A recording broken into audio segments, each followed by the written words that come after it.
everyone. In this session, we will talk about previous questions of Master Cadre Physics.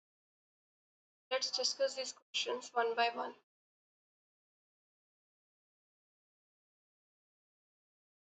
For a blue light, the transparent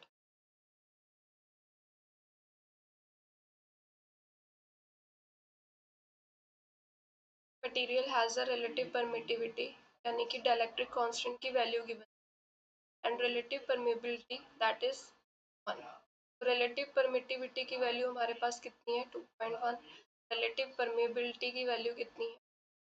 Speed of light in vacuum is c. The phase velocity of light in an unbounded medium of this material.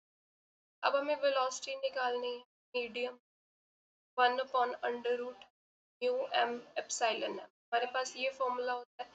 अब हमारे पास तो relative permittivity और relative permittivity और relative permeability given है.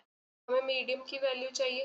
तो epsilon R किसके equal होता है? Epsilon m over epsilon not.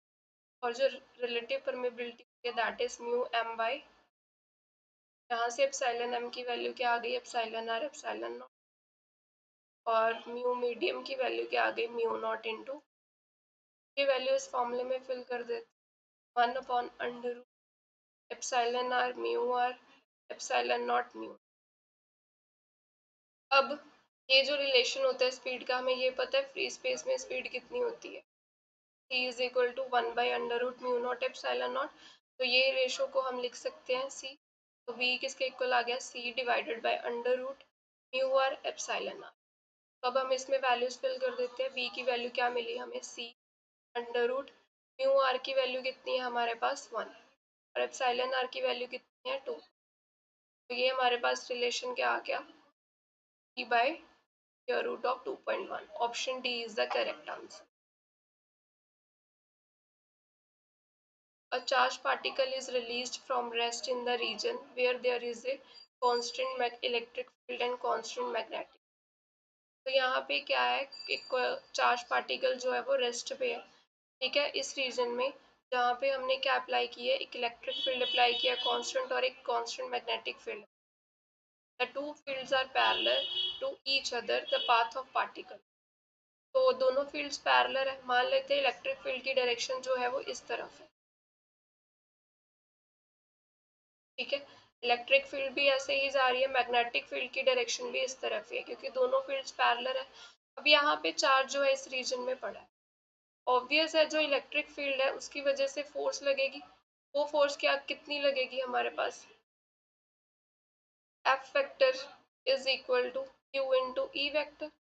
ये फोर्स चार्ज पे लगेगी due to the electric field. और ये किस डायरेक्शन में लगेगी? देखो एफ और इलेक्ट्रिक फील्ड की डायरेक्शन जो वो क्या है? सेम होगी. तो इलेक्ट्रिक फील्ड की वजह से जो फोर्स है वो इस तरफ लगे. ठीक है, अब मैग्नेटिक फील्ड की बात कर लेते हैं. इसकी वजह से जो फोर्स है वो किस तरफ लगेगी? क्या होता है फॉर्मूला? B cross B. अब ये पार्टिकल जो है ये इसी डायरेक्शन में मूव कर रहा है, यानी कि v की डायरेक्शन भी तो इस तरफ हुई और b की भी इस तरफ है. तो क्यू वी बी साइन 0 लिख सकते हैं हम, क्योंकि वेलोसिटी और b मैग्नेटिक फील्ड दोनों क्या है? सेम डायरेक्शन में है. तो f की वैल्यू क्या मिली यहाँ से? यानी कि मैग्नेटिक फील्ड की वजह से इस चार्ज पे कोई भी फोर्स नहीं लग रही है. इस पे फोर्स किसकी वजह से लग रही है? Just due to the electric field. तो ये इलेक्ट्रिक फील्ड की वजह से जो फोर्स लग रही है तो पार्टिकल ऐसे आगे की तरफ ही जाएगा. ठीक है, तो ऐसे स्ट्रेट लाइन मोशन होगा इसका. तो ऑप्शन ए जो है that is the correct answer. A negative test charge is moving near a long straight wire in which there is a current. तो एक लॉन्ग स्ट्रेट वायर है उसमें करंट फ्लो कर रहा है और उसके नज़दीक नेगेटिव चार्ज जो है वो मूव. यहाँ पे ले लेते हैं माइनस क्यू चार्ज जो है वो move. A force will act on this test charge in the direction parallel to the direction of current if the motion of the charge is in the direction. मान लो current की direction इस तरफ है. अब करंट की direction में इस चार्ज पे फोर्स लग रही है. मान लो ये फोर्स इस तरफ लग रही है. अब हमें बताना है कि मोशन ऑफ चार्ज पार्टिकल किस तरफ होगा. पहले तो इस पॉइंट P पे जहाँ पे चार्ज पड़ा है तो मैग्नेटिक फील्ड की डायरेक्शन क्या होगी? Into the page. ठीक है। तो यहाँ पे मैग्नेटिक फील्ड की डायरेक्शन क्या होगी, इनटू द पेज। हम मैग्नेटिक फील्ड की डायरेक्शन कैसे फाइंड करेंगे, using the right hand thumb rule. Thumb को हम करंट की डायरेक्शन में रखेंगे और फिंगर्स को कर्ल कर देंगे। फिंगर्स ऐसे ही कर्ल होगी तो ये पी पॉइंट क्या है, यहाँ पे है, ठीक है। मतलब हमारी फिंगर्स पी पॉइंट पे अंदर की तरफ जा रही है ना, तो यानी कि यहाँ पे मैग्नेटिक फील्ड की डायरेक्शन क्या होगी, इनटू द पेज। अब magnetic field into the page है, फोर्स इस तरफ है। फोर्स हम कैसे फाइंड करते हैं, q into b cross b. तो ये फोर्स की डायरेक्शन भी पता है, बी की भी पता है, हमें बी की निकालनी है। तो मान लेते हैं कि ये जो चार्ज है ये इस तरफ मूव कर रहा है, इसकी स्पीड इस तरफ है, ठीक है। तो v आगे की तरफ है और magnetic field into the page है। तो जब हम b क्रॉस b करेंगे तो थंब जो है अपवर्ड डायरेक्शन में जाएगा, तो यानी कि फोर्स ऊपर की तरफ तो लग रही है। तो F is equal to q v b बन गया।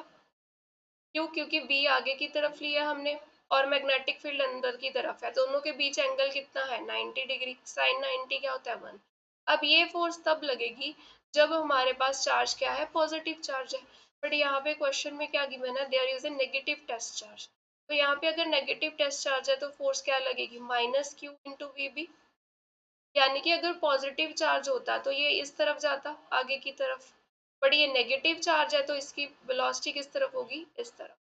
यानी कि ये जो चार्ज है, नेगेटिव चार्ज, ये किस तरफ जा रहा है, टुवर्ड्स द वायर मूव कर रहा है। तभी ये जो फोर्स है इस पे लगेगी, that is in the upward direction, parallel to the direction of the current. Listed below are the Maxwell equations of electromagnetism. If the magnetic monopole exists, अगर magnetic monopole exist कर गया, which of the following equation would be incorrect?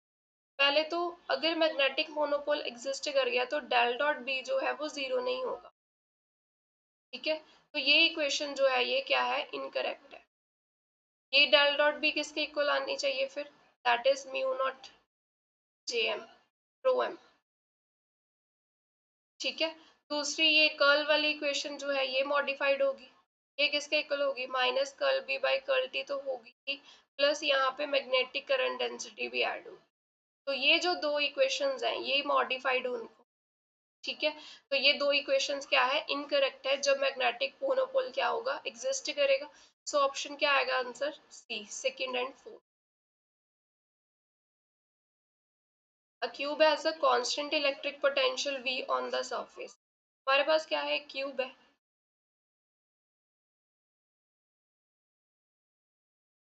ठीक है। इसके surface पे क्या है, constant electric potential. If there is no charges inside the cube, अब अंदर चार्ज ही नहीं है, charge inside the cube is zero. अगर चार्ज जीरो है तो इलेक्ट्रिक फील्ड अंदर क्या मिलेगी, तो मिलेगी। अगर अंदर इलेक्ट्रिक फील्ड जीरो है तो वहां से हमें पता चल गया कि अंदर पोटेंशियल की वैल्यू क्या आएगी, कांस्टेंट आएगी। तो पोटेंशियल हमें क्या बताना है, सेंटर ऑफ क्यूब पे कितना होगा, यहाँ पे कितना होगा सेंटर, ठीक है। तो यहाँ पे अगर कोई चार्ज ही नहीं है तो इलेक्ट्रिक फील्ड क्या होगी, जीरो। इलेक्ट्रिक फील्ड जीरो होने का मतलब क्या है, पोटेंशियल की वैल्यू क्या मिलेगी, कांस्टेंट मिलेगी। और वो कितनी वैल्यू मिलेगी, जितनी सरफेस पे है। तो सरफेस पे हमारी कितनी वैल्यू है, बी। तो इतनी ही वैल्यू हमें क्या मिलेगी, सेंटर पे भी मिलेगी। तो एट द सेंटर हमारे पास जो है वो पोटेंशियल की वैल्यू क्या मिली, B. Option D is the correct answer. The value of the commutator hx for the quantum mechanical Hamiltonian is, तो हमें यहाँ पे h और x की कम्यूटेटिंग ब्रैकेट निकालनी है। तो वैल्यूज फिल कर देते हैं, P square by two M plus V of X, और ये x के साथ कम्यूटेटिंग ब्रैकेट, ठीक है। अब इसको सॉल्व कर लेते हैं, P square by two M की x के साथ प्लस वी की x के साथ, ये तो जीरो हो जाएगी क्योंकि इसका कोई रिलेशन ही नहीं है, ठीक है। तो ये हमारे पास क्या आ गया, वन बाई टू एम बाहर लिख लेते हैं, पी स्क्वायर की एक्स के, पी स्क्वायर की एक्स के साथ हमारे पास क्या रिलेशन होता है, टू पी, और साथ में आ जाएगा माइनस आइटा एच का। क्या फॉर्मूला होता है हमारे पास, अगर हमारे पास ए की पावर एन बी के साथ कम्यूटेटिंग ब्रैकेट निकालनी, तो हम पहले क्या करेंगे, इस ए की पावर एन का डेरिवेटिव ले लेंगे, एन ए की पावर एन माइनस वन हो जाएगा, और साथ में कम्यूटेटिंग ब्रैकेट हम लेंगे ए और बी की। तो यही किया है हमने, पी स्क्वायर को हमने ऐसे सॉल्व किया, तो ये बन गया 2p, और पीछे कम्यूटेटिंग ब्रैकेट हमारे पास किसकी बची, p और x की, तो ये इसका रिजल्ट क्या होता है हमारे पास माइनस आइटा एच कट। तो वो वैल्यू फिल कर दी, यहाँ से ये 2 से 2 कैंसिल, हमारे पास क्या मिला minus eta H cut by M into P. Eta के साथ मल्टीप्लाई और डिवाइड कर देते हैं ऊपर नीचे,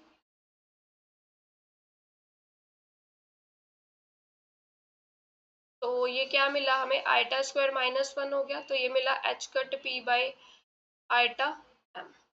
अब p बाई एम को हम क्या लिख सकते हैं, हमें पता है मोमेंटम क्या होता है, mass into velocity, x dash लिख दे। अगर x मेरी पोजीशन है तो इसका डेरिवेटिव x डैश ले लेते हैं, वो वेलोसिटी हो जाएगी, तो वेलोसिटी किसके इक्वल आ गई, p बाई एम के, तो ये p बाई एम को हम रिप्लेस कर सकते हैं वेलोसिटी के साथ, तो h cut x dash by, option A जो है that is the correct answer. A particle of energy E less than V naught, it is incident on the step potential of height V naught। तो हमारे पास क्या एक step potential है, बना लेते हैं डायग्राम। ऐसा होगा स्टेप पोटेंशियल, इसकी हाइट हमें कितनी गिवन है, दैट इज V। अब पार्टिकल की एनर्जी कितनी है, V नॉट से कम है, यानी कि अगर एनर्जी लेवल ड्रॉ करना हो तो ये एनर्जी लेवल मिलेगा हमें, energy less than V not. Let K is this and K dash is this, find the transmission coefficient। अब यहाँ पे इस सिचुएशन में जो ट्रांसमिशन कॉफिशिएंट होता है उसमें उसका हमारे पास क्या रिलेशन होता है, 4k k dash divided by k square plus k dash square का होल, ये ट्रांसमिशन कॉफिशिएंट का फॉर्मूला होता है, यहाँ पे k डैश आएगा। डी ऑप्शन जो है that is the correct answer.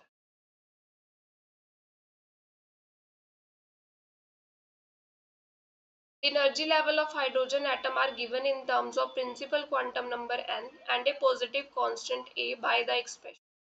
अब हाइड्रोजन एटम की बात की है तो एनर्जी लेवल्स हम कैसे लिखते हैं, क्या होती है एनर्जी इसकी, -13.6 by N square into electron volt. यहाँ पे एन क्या है, principal quantum number,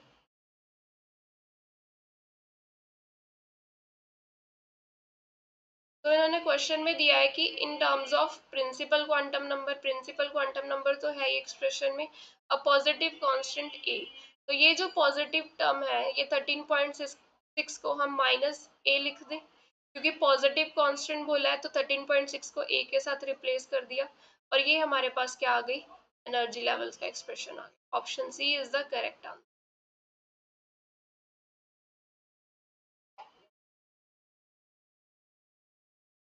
The eigenfunction of a rigid dumbbell rotating about its center, rigid dumbbell है मतलब एक मॉलिक्यूल यहाँ पे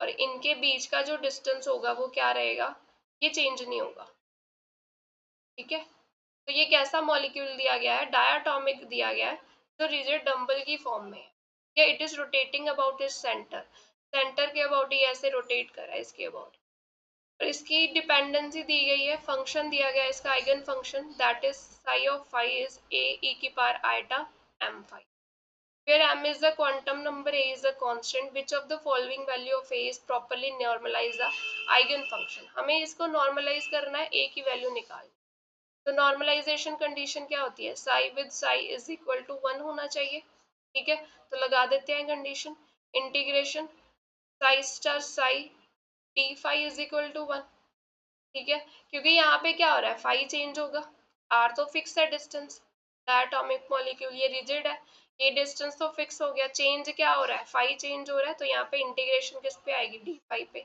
तो साई स्टार क्या आ जाएगा, ए कम्प्लेक्स ई की power minus eta M phi, psi की वैल्यू ए ई की power eta M phi D phi.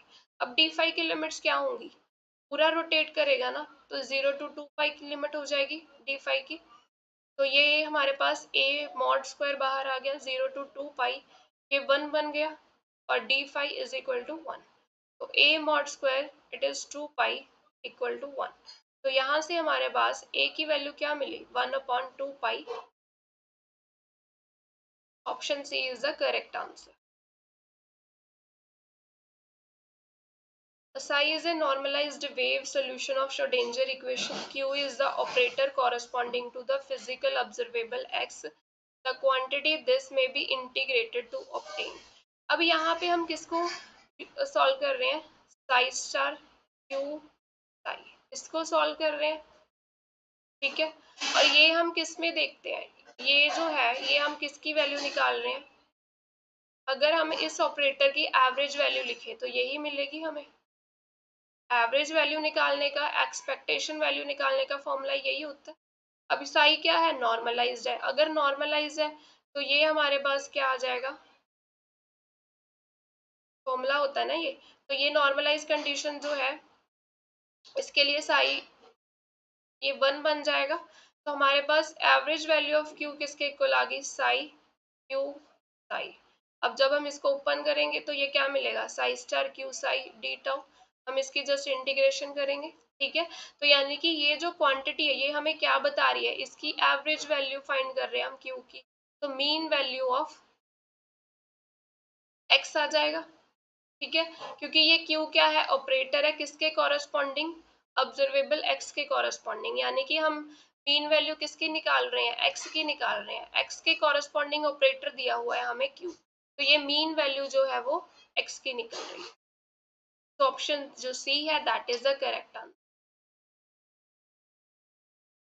Which of the following eigenfunction of is an eigenfunction of linear momentum operator with a positive eigenvalue h cut k, that an eigenfunction that describes particle is moving in the free space in the direction of positive x-axis with a precise value of linear moment। अब हमें eigen function निकालना है तो मतलब हमें eigen value equation लिखनी पड़ेगी। वो क्या कैसे लिखते हैं हम, ये मोमेंटम ऑपरेटर वेव फंक्शन पे ऑपरेट करेगा, हमें कुछ आइगन वैल्यू मिलेगी और ये वेव फंक्शन मिलेगा, ये होती है हमारे पास eigen function equation, eigen value equation. और ये साई क्या है यहाँ पे, आइगन फंक्शन।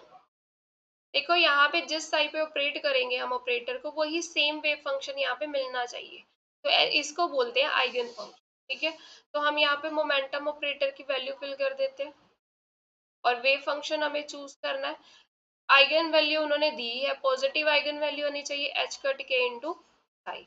अब हमें ये वेव फंक्शन निकालना है कि जिसकी पॉजिटिव आइगन वैल्यू हो और वो आइगन फंक्शन हो, ठीक है। अगर मैं फर्स्ट ए ऑप्शन चेक करूं तो आप खुद देखो यहाँ पे क्या आ जाएगा, curl by curl X of cos K X, इसका डेरिवेटिव किया तो क्या आ जाएगा, minus sine K X into K. अब देखो ये वेव फंक्शन चेंज हो गया, यहाँ पे तो कॉस एक्स है, यहाँ पे साइन एक्स मिल रहा है, तो ये तो आइगन फंक्शन ही नहीं है, तो ये इक्वेशन वैलिड नहीं है, ये हमारा फंक्शन जो है आइगन फंक्शन नहीं बन सकता। साइन भी नहीं बन सकता, साइन का डेरिवेटिव लोगे तो कॉस मिलेगा, सेम आइगन फंक्शन नहीं मिलेगा। अब सी क्यों चेक कर लेते हैं, सी ऑप्शन चेक किया, minus eta H cut curl by curl x e की power minus eta k x, ये क्या मिला, minus eta H cut e की power minus eta k into minus eta k, minus minus plus हो गया, eta square minus one h cut k e की power minus eta के। अब ये वेव फंक्शन यहाँ पे ये साई था और यहाँ पे सेम वेव फंक्शन मिली, मतलब ये आइगन फंक्शन तो है बट इसकी आइगन वैल्यू देखो नेगेटिव आ रही है, माइनस एच कट की, और क्वेश्चन में बोला गया है पॉजिटिव आइगन वैल्यू आनी चाहिए, ये ऑप्शन भी नहीं आएगा। सो ऑप्शन डी जो है that is the correct answer. हम इसको इंटीग्रेट सॉल्व करके देख लेते हैं, curl by curl x e की पावर आइटा के एक्स, ये किसके इक्वल आ गया, minus eta H cut e की पावर आइटा के एक्स का डेरिवेटिव कर दिया हमने, ठीक है। तो ये आइटा स्क्वायर माइनस वन और एक माइनस ये प्लस हो गया एच कट के ए की पावर आइटा के एक्स। अब ये वेव फंक्शन तो सेम मिल रहा है, मतलब आइगन फंक्शन है ये, और पॉजिटिव आइगन वैल्यू भी मिल रही है, तो option D is the correct answer. Wave function for identical fermions is antisymmetric under particle interchange, कि अगर हम पार्टिकल एक्सचेंज कर दें, जैसे हमारे पास दो पार्टिकल्स हैं, ठीक है, हम फर्मियंस में देख रहे हैं, तो अगर हम पार्टिकल्स को इंटरचेंज कर दें, यानी कि ये मैंने ऑपरेटर लगा दिया पार्टिकल एक्सचेंज वाला, तो जब ये ऑपरेट करेगा हमें यहाँ पे क्या मिलेगा, minus of Sai to one. ये नेगेटिव साइन क्या शो कर रहा है कि ये वेव फंक्शन जब पार्टिकल एक्सचेंज करते हैं तो यहाँ पे वेव फंक्शन क्या मिलता है, एंटीसिमेट्रिक मिलता है फर्मियंस के लिए। तो which of the following consequences of this property, ये किसकी वजह से हो रहा है, क्यों हो रहा है, what is the consequences of this property. तो इसका करेक्ट ऑप्शन है A, that is Pauli's exclusion principle. इसकी वजह से ये जो है हमारा वेव फंक्शन जो है वो एंटी सिमेट्रिक आ रहा है under the particle exchange. Consider the particle of mass m at temperature T. It follows the classical Maxwell-Boltzmann statistics. Find the average speed. अब हमें पता है कि एवरेज स्पीड जो होती है 3D के केस में कितनी आती है, √8 kT/m पाई, इतनी ही होती है। तो ऑप्शन सी जो है that is the correct answer. ये हम डायरेक्ट रिजल्ट याद रखेंगे, क्योंकि अगर हम सॉल्व करेंगे तो वो थोड़ा मेथड लंबा हो जाता है। अगर निकालनी भी है एवरेज वैल्यू तो हम कैसे निकाल सकते हैं, integration v F of v dv, ठीक है। और नीचे आ जाएगी integration F of v dv। ये एफ ऑफ v क्या है यहाँ पे, ये मैक्सवेल वेलोसिटी डिस्ट्रीब्यूशन फंक्शन है हमारे पास।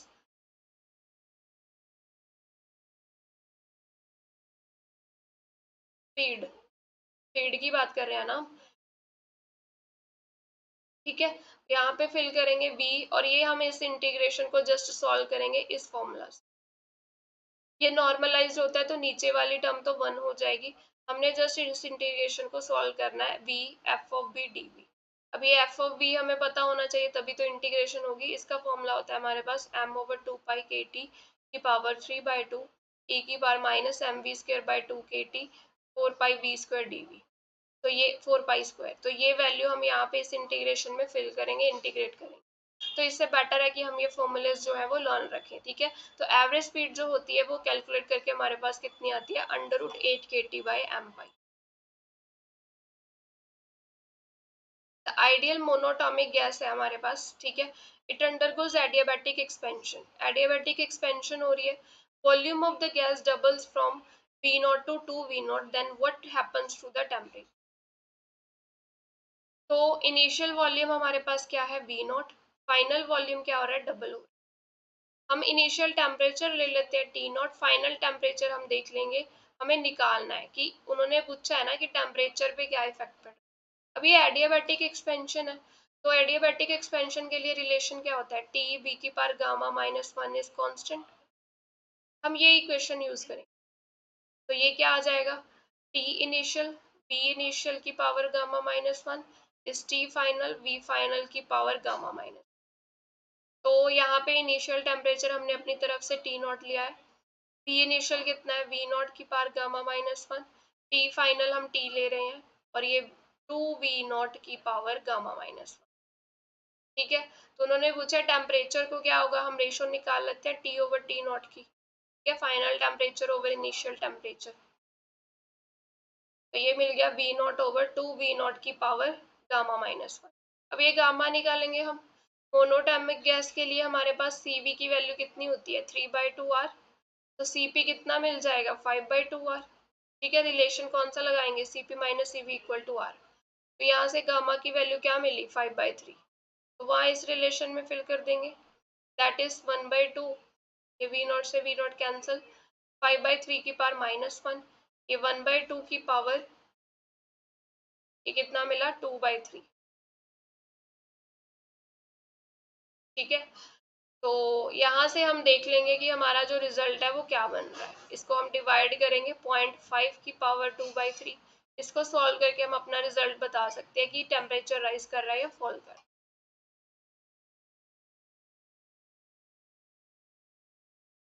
The wavelength of maximum emission of black body at 2897 Kelvin is 1 micrometer। तो मैक्सिमम, हमें वेवलेंथ की मैक्सिमम वो वैल्यू दी गई है जिसपे एनर्जी डेंसिटी क्या है, मैक्सिमम होगी, दैट इज 1 माइक्रोमीटर, और टेम्परेचर दिया गया है 2897 केल्विन।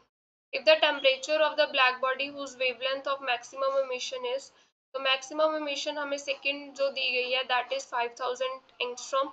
हमें इसके लिए क्या निकालना है, टेम्परेचर T2 की वैल्यू निकाल। तो हमें रिलेशन पता है, लैम्डा मैक्स इंटू टी क्या होता है, कांस्टेंट होता है। ये बीन्स डिस्प्लेसमेंट लॉ की स्टेटमेंट है। तो यहाँ से हम लिख लेते हैं lambda max 1 T1 equal to lambda max 2 T2। यहाँ पे वैल्यूज फिल कर देते हैं, 1 माइक्रोमीटर यानी कि 10⁻⁻⁶। टेम्परेचर कितना है, 2897 केल्विन। वेवलेंथ सेकेंड कितनी है, 5000 एंगस्ट्रॉम, और टेम्परेचर हमसे पूछा गया है। तो यहाँ से हम T2 की वैल्यू निकाल लेंगे, वो कितनी आएगी हमारे पास जब हम इसको सॉल्व करेंगे, तो यहाँ से ये रिजल्ट बनता है 5794 केल्विन। ऑप्शन ए जो है that is a correct answer. The volume of the spherical shell in the phase space. अब फेस स्पेस में हमें स्फेरिकल शेल का वॉल्यूम निकालना है, वो कितना आता है 4 पाई P square D.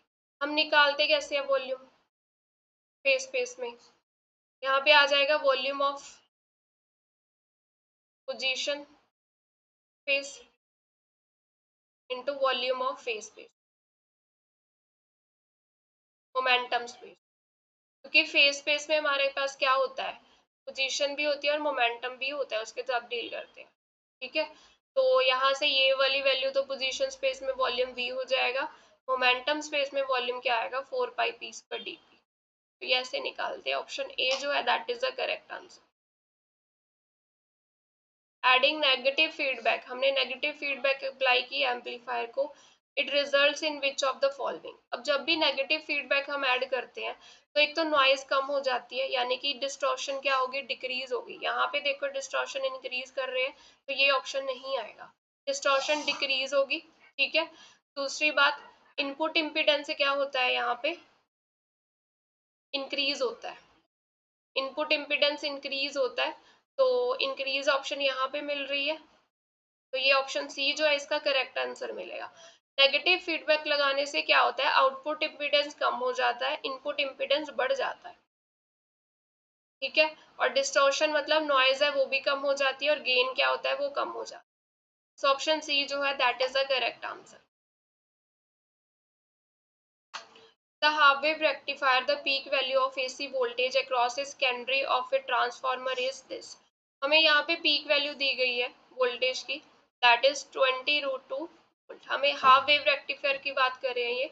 If no filter circuit is used, maximum DC voltage across the load.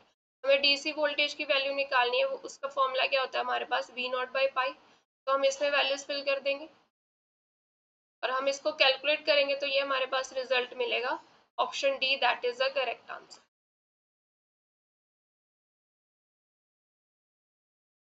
The device that shows negative differential resistance among the following। तो नेगेटिव डिफरेंशियल रेजिस्टेंस जो है वो किसकी होती है, टनल डायोड की होती है। ऑप्शन बी जो है that is the correct answer. Negative differential resistance, इसके लिए टनल डायोड जो है वो करेक्ट ऑप्शन है।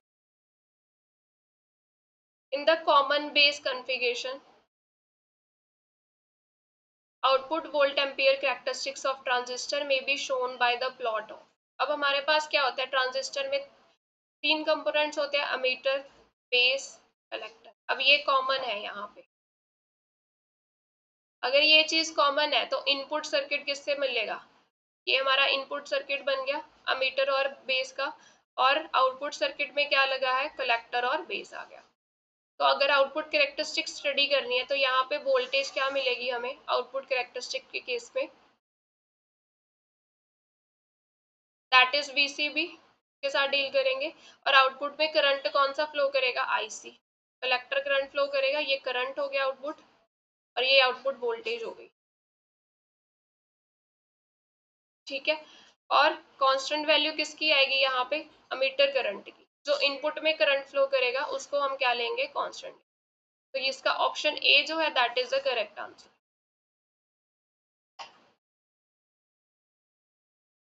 Next, the common emitter current gain beta, it is related to common base current gain alpha by the relation.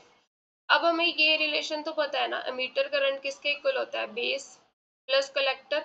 हम collector current से divide कर देते हैं दोनों तरफ, ये मिल गया। अब हमारे पास बीटा क्या होता है, कॉमन एमीटर करंट गेन है ये। तो बीटा क्या आ जाएगा, अमीटर कॉमन है तो आईसी ओवर आईबी, ये बीटा की वैल्यू हो जाएगी हमारे पास।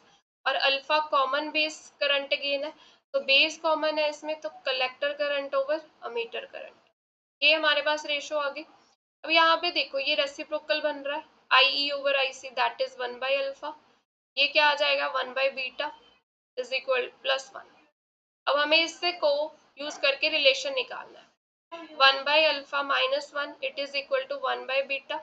यहाँ से क्या मिला, 1-अल्फा/अल्फा इज इक्वल टू 1/बीटा, और यहाँ से बीटा की वैल्यू क्या मिल गई, अल्फा ओवर 1 - अल्फा। ऑप्शन बी मिल रहा है।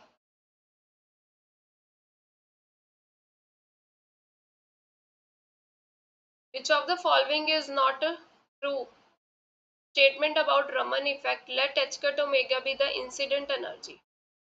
तो एनर्जी एच कट ओमेगा जो है एक्सचेंज होगी मॉलिक्यूल के साथ, ये तो बिल्कुल करेक्ट स्टेटमेंट है, ये हमारा आंसर नहीं आएगा। फ्रीक्वेंसी ऑफ स्कैटर्ड रेडिएशन, हम ऐसे ही फ्रीक्वेंसी यहाँ पे निकालते हैं, ठीक है, तो ये भी करेक्ट स्टेटमेंट है।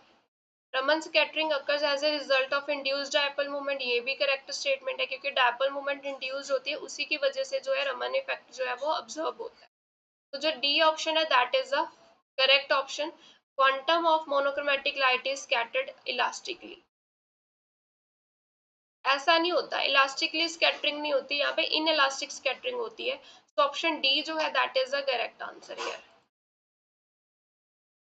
Consider the spectroscopy of hydrogen atom in the Bohr theory. Determine the upper limit of bracket series. अब ब्रैकेट सीरीज के लिए अपर लिमिट निकालनी है। हमारे पास रिलेशन क्या होता है, 1/λ, it is R infinity 1/n1² minus 1/n2। अब ब्रैकेट सीरीज है यहाँ पे हमारे पास सीरीज कौन कौन सी होती है, Lyman series, Balmer series, Paschen series, फिर Brackett series, then Pfund series. अब लाइमन सीरीज के लिए ट्रांजिशन जो होगी वो 1 पे एंड होगी, डिपेंड करता है स्पेक्ट्रम कौन सा है, अब्जॉर्प्शन स्पेक्ट्रा है या एमिशन स्पेक्ट्रा है, तो ट्रांजिशन 1 से एंड हो सकती है या फिर 1 से स्टार्ट होगी। ये n इक्वल टू 2 के लिए, ये n इक्वल टू 3 और ये n इक्वल टू 4। तो यानी कि यहाँ पे हमारे पास n1 की वैल्यू क्या आ गई, दैट इज 1/4² माइनस n। अब उन्होंने अपर लिमिट पूछी है, अपर लिमिट कौन सी हो सकती है, ये n2 की वैल्यू कहाँ से स्टार्ट होगी, 5 6 7 अप टू सो ऑन। तो अपर लिमिट कौन सी जा रही है, इन्फिनिटी तक जा सकती है वैल्यू। तो यहाँ से वेवलेंथ की वैल्यू क्या आ गई हमारे पास, 1/16 माइनस 1/infinity, ये तो 0 हो जाएगा। तो यहाँ से हम वेवलेंथ की वैल्यू निकाल लेंगे 16/r infinity। r infinity ये क्या है, रिडविक कांस्टेंट हमें गिवन है, ये हम फिल कर देंगे।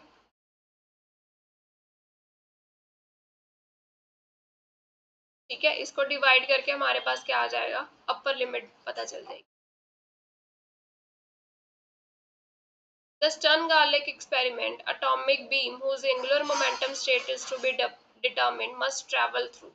Stern-Garlick experiment में हमारी जो एटॉमिक बीम है वो किसके थ्रू पास होती है, homogeneous radio frequency magnetic field, गलत है ये। होमोजीनियस स्टैटिक फील्ड भी नहीं होती, होमोजीनियस तो फील्ड ही नहीं अप्लाई करते, इन होमोजीनियस स्टैटिक फील्ड अप्लाई करते हैं। ऑप्शन सी जो है that is the correct answer.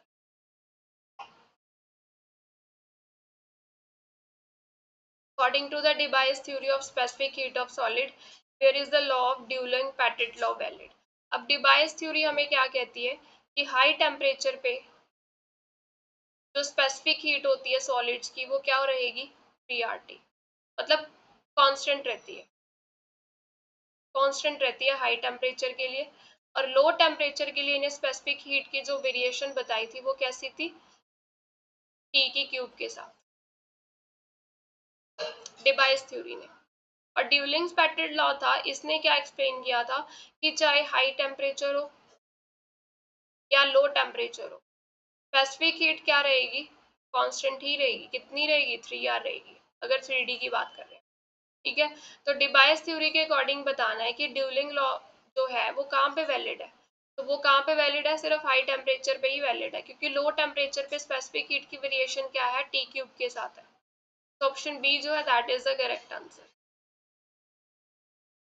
A wide range of wavelengths, for example, from 0.2 to 2 angstrom for X-ray is used in. तो ये जो रेंज है हम एक्स-रेज की कहाँ पे किस मेथड में यूज करते हैं, option A that is the correct answer. The Hall effect in the solid state physics is used to determine. अब जो हॉल इफेक्ट होता है वो हमें क्या हेल्प करता है, यहाँ पे हम हॉल कोफिशिएंट निकालते हैं, की वैल्यू क्या आती है हमारे पास, 1/n। ये n क्या है यहाँ पे, चार्ज डेंसिटी, और E क्या होता है, चार्ज। ठीक है, तो ratio of charge to mass तो हेल्प नहीं करता, ये मैग्नेटिक ससेप्टिबिलिटी भी नहीं। साइन ऑफ चार्ज कैरियर्स, ये हमें हॉल इफेक्ट से पता चल जाता है कि अगर तो एन टाइप होगा तो यहाँ पे नेगेटिव वैल्यू मिलेगी, अगर पी टाइप होगा, ठीक है, तो यहाँ पे पॉजिटिव वैल्यू मिल जाएगी। तो साइन ऑफ चार्ज कैरियर जो है वो हम हॉल इफेक्ट से मेजर कर सकते हैं।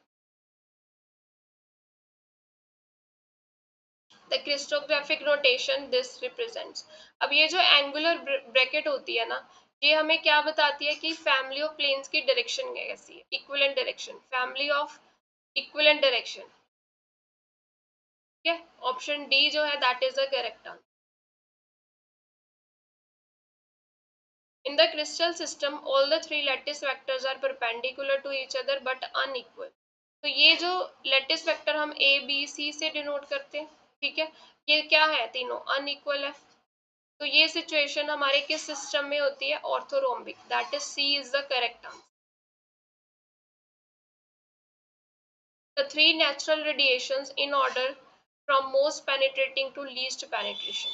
तो सबसे ज्यादा पेनिट्रेटिंग पावर होती है गामा रेडिएशन की, फिर आती है बीटा की, फिर आती है अल्फा की। तो ये ऑर्डर ऐसे होता है। ऑप्शन डी जो है that is the correct answer. Which one of the following list for fundamental forces of nature in order of increasing strength. अब हमारे पास क्या होती है, 4 तरह की फंडामेंटल फोर्सेस हैं, एक तो स्ट्रॉन्ग हो गई, एक वीक हो गई, एक इलेक्ट्रोमैग्नेटिक हो गई, और एक होती है ग्रेविटेशनल। तो सबसे स्ट्रेंथ ज्यादा किसकी होती है, स्ट्रॉन्ग फोर्सेस की होती है, उसको 1 लेके चलते हैं, ठीक है। और ईएम की कितनी होती है, 10⁻³ ऑर्डर की स्ट्रेंथ होती है। वीक की इससे कम हो जाएगी, 10⁻13। ग्रेविटेशन की स्ट्रेंथ सबसे कम होती है, 10⁻13 ऑर्डर। तो हमें इंक्रीजिंग स्ट्रेंथ में बताना है, तो सबसे कम स्ट्रेंथ तो ग्रेविटेशन की है, ठीक है, फिर आएगी वीक, फिर आएगी इलेक्ट्रोमैग्नेटिक, फिर आएगी स्ट्रेंथ स्ट्रॉन्ग। स्ट्रॉन्ग को न्यूक्लियर भी बोला जाता है। ऑप्शन ए जो है that is the correct answer. What was achieved by the discovery of WZ intermediate vector bosons? तो जब WZ intermediate vector bosons की डिस्कवरी हुई तो क्या अचीव हुआ था, the electroweak unification was verified. यहाँ पे दो थ्योरीज, दो फोर्सेस को क्या किया गया था, यूनिफाइड किया गया था, कंबाइन किया गया था, एक इलेक्ट्रो वीक यूनिफिकेशन यहाँ पे की थी, यानी कि वीक फोर्सेस और electromagnetic force. According to nuclear shell model, proton configuration of this nuclide. तो यहाँ पे पहले हम देख लेते हैं प्रोटॉन कितने हैं हमारे पास, दैट इज 13। अब हम यहाँ पे फिल कर देते हैं लेवल्स में।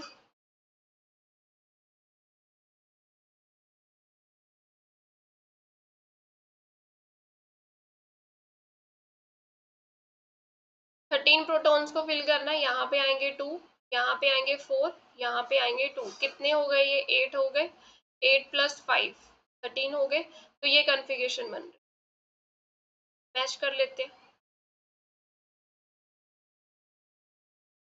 यहाँ पे 1 आएगा, 1p3/2, 1p½ और ये 1d5/2।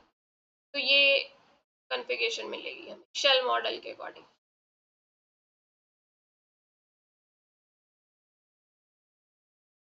A positive kaon has a rest mass, whereas a proton has a rest mass. If the kaon has total energy that is equal to proton's rest mass energy. अब kaon की total energy E के ले लेते हैं और इसकी rest mass energy हम EP ले लेते हैं। तो rest mass energy किसके इक्वल आ जाएगी, mp(c²) और total energy कितनी आ जाएगी, गामा mk(c²). तो ये रिलेशन गिवन है हमें। हमें पूछा क्या गया है, स्पीड ऑफ केऑन, स्पीड हमें केऑन की निकालनी है, तो वो लिख लेते हैं mk(c²), गामा की वैल्यू फिल कर दी 1 - v²/c², दिस इज mp(c²), ठीक है। तो ये c² से c² कैंसिल हो गया, क्या मिला, mk/√1 - v²/c² is equal to mass of proton. अब ये k क्या है, केऑन की एनर्जी ली है ना, ये k पॉजिटिव, इसका मास कितना गिवन है, 494, 1/v²/c², mass of proton 938 MeV। अब इसको कैलकुलेशन को हम सॉल्व कर लेंगे।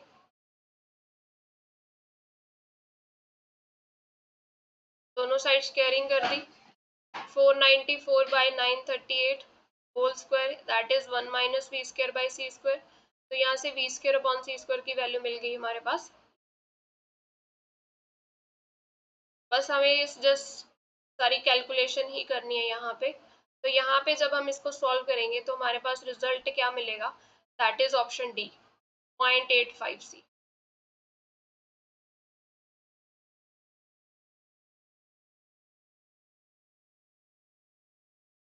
Next, if the function is symmetric periodic function of x, that is this one, ये कंडीशन सेटिस्फाई हो रही है तो फोरियर सीरीज क्या होगी फॉर्म। अब देखो सिमेट्रिक फंक्शन है, एफ ऑफ एक्स क्या मिल रहा है, एफ ऑफ माइनस एक्स, यानी कि ये क्या फंक्शन है, इवन फंक्शन ही है कि अगर हम एक्स को माइनस एक्स चेंज करें हमें सेम फंक्शन मिल रहा है, तो ये क्या है, इवन फंक्शन है। तो इवन फंक्शन के लिए हमारी जो बी एन की वैल्यू होती है ना वो जीरो होती है। तो फोरियर सीरीज में हमारे पास क्या होगा, एक तो ए नॉट मिलेगा, एक मिलेगा हमारे पास ए एन वाली टर्म मिलेगी।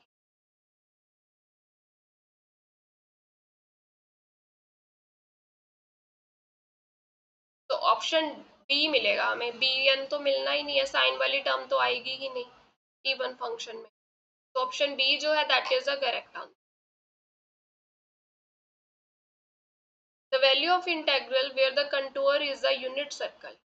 अब पहले इस कंटूर को ड्रॉ कर लेते हैं, z minus two mod equal to 1, यानी कि ये क्या रिप्रेजेंट कर रहा है, सेंटर ऑफ कंटूर, ठीक है, और ये क्या है, रेडियस ऑफ कंटूर। अब ये यूनिट सर्कल है तो देखो यहाँ पे ये रीजन ले लिया, सेंटर क्या है, यहाँ पे 2 है, 1 ले लेते हैं, यहाँ पे 2 ले लेते हैं, यहाँ पे 3 ले लेते हैं, सेंटर ये आ गया। रेडियस कितना है, 1, 1 रेडियस का सर्कल ड्रॉ कर देंगे इस तरफ और 1 इस तरफ। तो ये कंटूर कुछ ऐसा मिलेगा हमें, ठीक है। तो ये कंटूर मिल गया हमें। अब हमें किसकी वैल्यू निकालनी है, ई की power X sine Z over Z square D Z. यहाँ से सिंगुलर पॉइंट्स देखो कैसे आएंगे, जेड स्क्वायर इक्वल टू 0 कर दिया, यहाँ से जेड इक्वल टू 0 हमारे पास क्या मिल रहा है, सिंगुलर पॉइंट मिल, सिंगुलर पॉइंट। अब देखते हैं ये पॉइंट लाई कर रहा है कंटूर के अंदर, 0 तो यहाँ पे आ रहा है, तो ये जो सिंगुलर पॉइंट है या पोल है ये तो बाहर लाई कर रहा है, ठीक है। तो यानी कि इस इंटीग्रेशन की वैल्यू क्या मिलेगी, 0। Option D is the correct answer, क्योंकि हमने ये जो कंटूर बनाया अगर तो ये पॉइंट इसमें लाई करता तब हम इसको सॉल्व करते, ठीक है, बट ये जो पॉइंट है सिंगुलर पॉइंट वो तो कंटूर के बाहर लाई कर रहा है, तो यानी कि इसका रिजल्ट क्या मिला हमें, 0। The number of independent components of symmetric tensor aij with indices this. अब हमें नंबर ऑफ इंडिपेंडेंट कंपोनेंट्स निकालने हैं, किसके केस में निकालने हैं, सिमेट्रिक टेंसर के केस में निकालने हैं। तो उसका रिलेशन हमारे पास क्या होता है, n into N plus one by,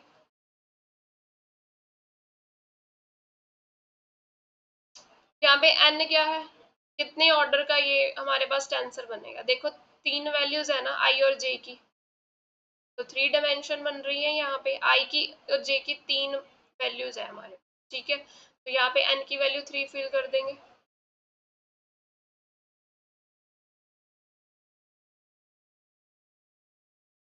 कितने मिले कंपोनेंट्स इंडिपेंडेंट, 6, ठीक है। कंपोनेंट्स बताने हैं, i और j की वैल्यू देखो 3 मिल रही है ना, तो यहाँ पे आई जे फिल करते हैं, A11 12 13 ऐसे, मतलब टोटल 9 कंपोनेंट्स होंगे, उनमें इंडिपेंडेंट कितने हैं हमारे, 6 आ रहे हैं। हमें ये एफ एक्स दिया गया है, then the Laplace transform of F X. तो लैपलेस ट्रांसफॉर्म अगर हमें किसी फंक्शन की निकालनी है तो हम कैसे निकालते हैं, इंटीग्रेशन 0 टू इन्फिनिटी ई की power minus S X F x D x. अब इसमें वैल्यूज फिल कर देते हैं, ये एक्स लेस देन 3 का केस है, तो ये तो फंक्शन ही 0 है, ये तो लेने की जरूरत ही नहीं है। तो x ग्रेटर देन 3 है ना ये, तो ये 3 से इन्फिनिटी तक जाएगी limit, greater than equal to 3, e की power minus S X F X की वैल्यू कितनी है, x माइनस 3 dx। अब बस इस इंटीग्रेशन को हमें क्या करना है, सोल्व करना है, ये x e की power minus S x D x minus 3 बाहर आ गया, 3 से इंफिनिटी। अब इस इंटीग्रेशन को सॉल्व कर लेते हैं, यहाँ पे प्रोडक्ट रूल लगा देंगे, इंटीग्रेशन बाय पार्ट्स।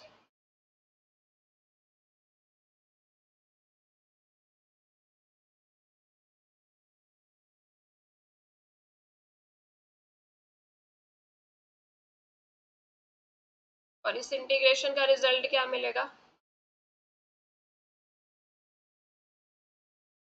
अब लिमिट्स फिल कर देते हैं, -1/s बाहर ले लिया, ये मिला 3, इंफिनिटी वाली टर्म तो खत्म हो गई, -3 e की पावर माइनस इंफिनिटी।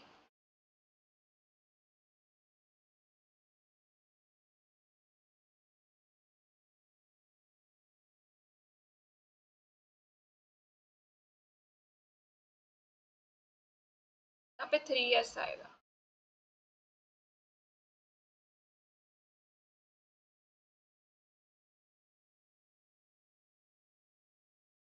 e की पावर माइनस इंफिनिटी क्या होता है? 0। तो ये टर्म गई, ये भी गई, ठीक है, ये तो बन ही रहा है इंफिनिटी। तो ये मिला क्या? 3/s e की पावर -3s प्लस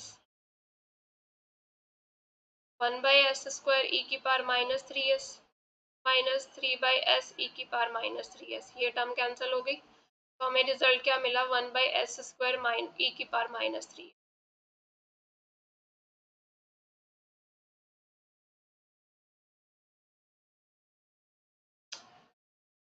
तो ये मिल रहा है s की पावर -2 e की पावर -3s। ये डी ऑप्शन में।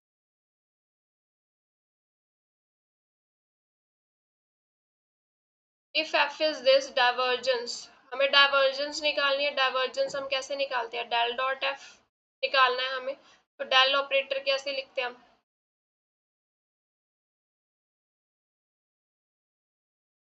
और इसका डॉट प्रोडक्ट हमें लेना है, इसके साथ f की वैल्यू फिल कर दी। अब इस x को सॉल्व कर लेते हैं। i डॉट i 1 होता है, तो curl by curl x of this क्या मिलेगा? 1, यानी कि i cap plus j dot j, ये वाली टर्म लेंगे हम। एक सेकेंड, यहाँ पे स्केलर मिलेगा ना, तो ये i डॉट i वाली टर्म हम यहाँ पे लेंगे x plus curl by curl y of y plus curl by curl z of z, z dot z1। तो ये 1 + 1 + 1 भी मिल रहा है। डाइवर्जेंस लेते हैं, दो वेक्टर्स का डॉट प्रोडक्ट है, स्केलर ही मिलेगा हमें। तो option B is the correct answer. The inverse Laplace transform of. अब पहले इसमें पार्शियल फ्रैक्शन से अलग कर लेते हैं।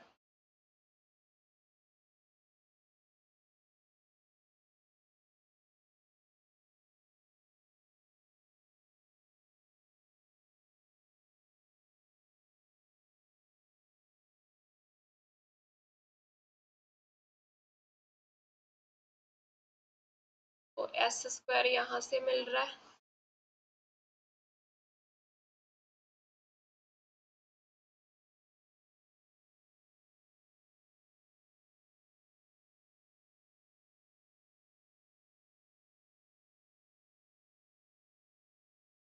s वाला कंपोनेंट भी सेपरेट कर लेते हैं। एक तो यहाँ से मिलेगा a, और ये मिला b, और एक बचा यहाँ पे b। तो इक्वेशन मिली, b की वैल्यू 1 मिल गई, a प्लस b किसके इक्वल आ जाएगा? 0 के इक्वल। तो a माइनस b की वैल्यू 1, a की वैल्यू क्या मिल रही है? -1। इसी तरह से ये थर्ड s² का कोफिशिएंट भी नहीं है ना यहाँ पे, तो a plus c is 0, a की वैल्यू -1, तो c की वैल्यू क्या मिल रही है? 1 मिल। तो हम इसको लिख लेते हैं, a की वैल्यू -1 है, 1/s, b की वैल्यू 1, 1/s², c की वैल्यू 1, 1/s+। अब हम इसका क्या लेंगे? लैपलेस। अब लैपलेस इनवर्स ऑफ 1/s किसका होता है? 1 का। और ये हमारे पास क्या आ जाएगा? t। कि लैपलेस ऑफ t की पावर n क्या होता है हमारे पास? n फैक्टोरियल ओवर s की पावर n+1। हमें s² चाहिए, यानी कि n की वैल्यू यहाँ पे क्या है? 1 है। तो यहाँ पे क्या आ जाएगा? t। और ये 1/s+1 किसका होता है हमारे पास? e की पावर -t। ऑप्शन सी मिल रहा है।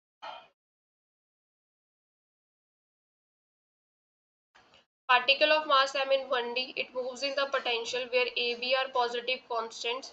Angular frequency निकालनी है हमें about the minima.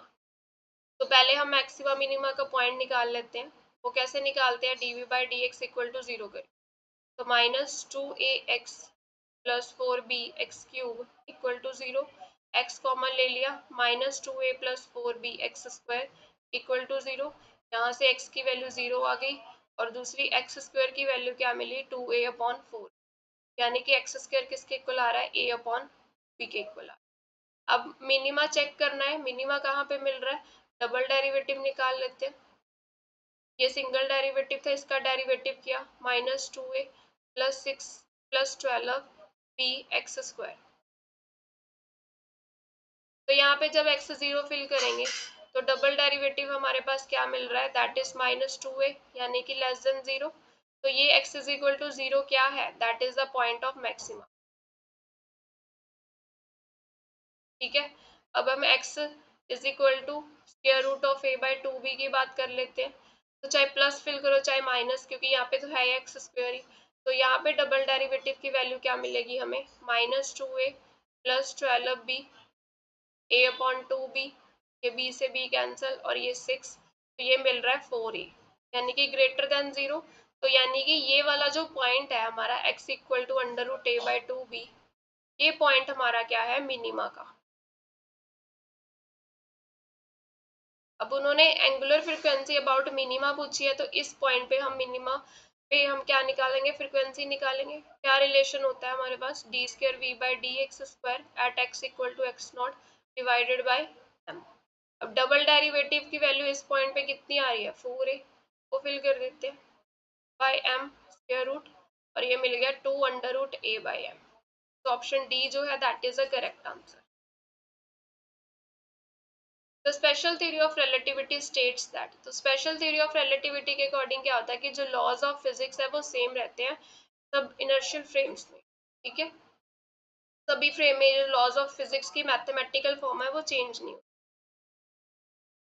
If the mass is suspended on a spring, it is displaced. The system oscillates with the simple harmonic motion. Which one of following statement regarding energy of system is incorrect? यहाँ पे क्या, एक spring के साथ हमने मास attach किया है, फिर इसको डिस्प्लेस किया है. तो जब डिस्प्लेस करेंगे तो ये क्या करेगा? एसएचएम करेगा. कौन सी स्टेटमेंट इनकरेक्ट है वो बतानी. Potential energy has a minimum value when the spring is fully compressed और फुली एक्सटेंड. तो ये जो है option that is the correct answer. Potential energy of particle in 1D is given by this. Determine the force. तो force का relation क्या होता है पोटेंशियल एनर्जी के साथ? -du/dx हो जाएगा. तो F की वैल्यू क्या मिलेगी यहाँ से? ये मिल गया kx plus bx³.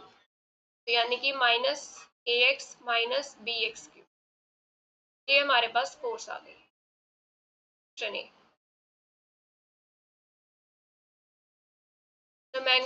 What is the magnetic field at the center of circular ring of radius r that carries a current? अब एक सर्कुलर रिंग है, उसमें करंट आई फ्लो कर रहा है, उसके सेंटर पे हमने क्या निकाली है? मैग्नेटिक फील्ड निकाली. ठीक है. अब हमें रिंग की वजह से यहाँ कोई पी पॉइंट है जो जेड डिस्टेंस पे है सेंटर पे, वहां पे कितनी मैग्नेटिक फील्ड होती है उसका रिलेशन पता है हमें. μ0I/2 r² over r² plus z² की पावर 3/2. ये कहाँ पे निकाला है? यहाँ इस पॉइंट पे. अब हमें सेंटर पे पूछा है, यानी कि ये सेंटर पे क्या है? z की वैल्यू क्या मिल जाएगी? 0 मिल जाएगी. तो मैग्नेटिक फील्ड की वैल्यू क्या मिली? μ0I/2 r² ओवर r² की पावर,